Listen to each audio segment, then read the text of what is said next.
Ano po ang laman ng inihain niyong petisyon kahapon sa Korte Suprema? Ano po yung mga pangunahing argumento ninyo kung bakit gusto niyong ipatigil ito pong impeachment trial kay Vice President Sara Duterte? Well, it was actually a petition for certiorari, no, under the expanded concept sa Article 8, Section 1 of the 1987 Constitution, saka prohibition and mandamus. Basically, medyo mahaba po yung ating petition kasi 114 pages po yun. But the gist of it is that kini-question kasi natin dahil sa three principal reasons, no? And ano yung three principal reasons nun?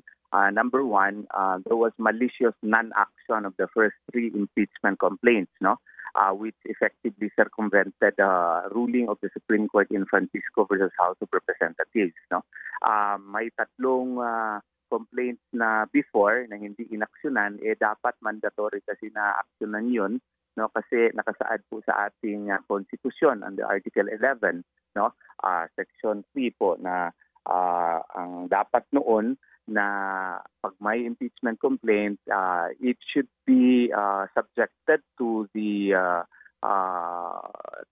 for discussion and included in the order of business within 10 session days and referred to the proper committee within 3 session days. And if you will relate it with Rule 2, Section 2 and 3 of the House Rules on Impeachment po, nakasaad po doon na yung Secretary General pag mapatanggap ng impeachment complaint, dapat po i-refer niya sa Secretary, sa Speaker, saka yung Speaker po dapat i-subject niya yun sa order of business within 10 session days and i-refer niya sa Committee on Justice within 3 session days. Wala po, hindi po ginawa yon. Bakit hindi ginawa yon? Hindi inaksyonan yon kasi sa Francisco versus House of Representatives. Yung pong 1-year bar rule under Article 11, Section 3, Paragraph 5, na hindi ka na pwede makafile ng complaint against an impeachable official within 1 year, ay mag-start po yung counting nun pag na-refer na doon sa Committee on Justice. Pag ma-refer na on Committee on Justice, 1 year after that, bago ka makafile ng kaso. Kaya hindi inaksyonan yung tatlong kaso, which is actually a violation of the Constitution. Pangalawa, there was absence and or defect in the verification process, no?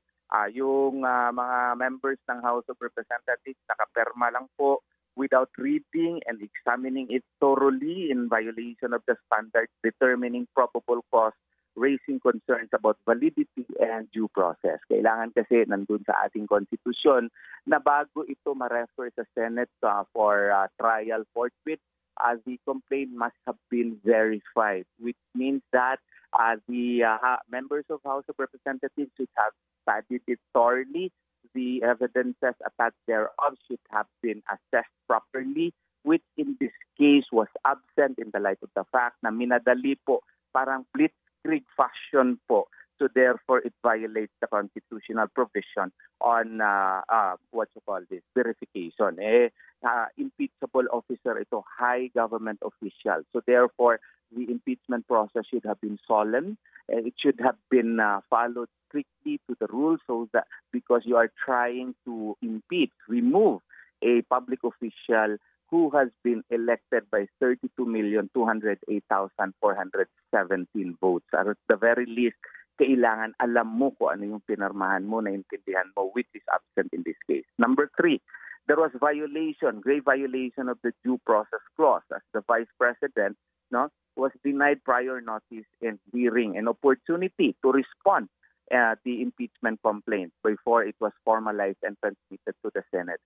Basic naman po yun na maski sino po bago ka file ng kaso, dapat alam mo, dapat naka-respond ka, dapat naka-answer ka. Dito, minadali, yung nagperma ng mga congressman, hindi nga nabasa yung complaint, hindi naintindihan, and worse, hindi na-inform po si Vice President Sara Duterte. Because of these three principal grounds and other grounds that we cited in our petition, the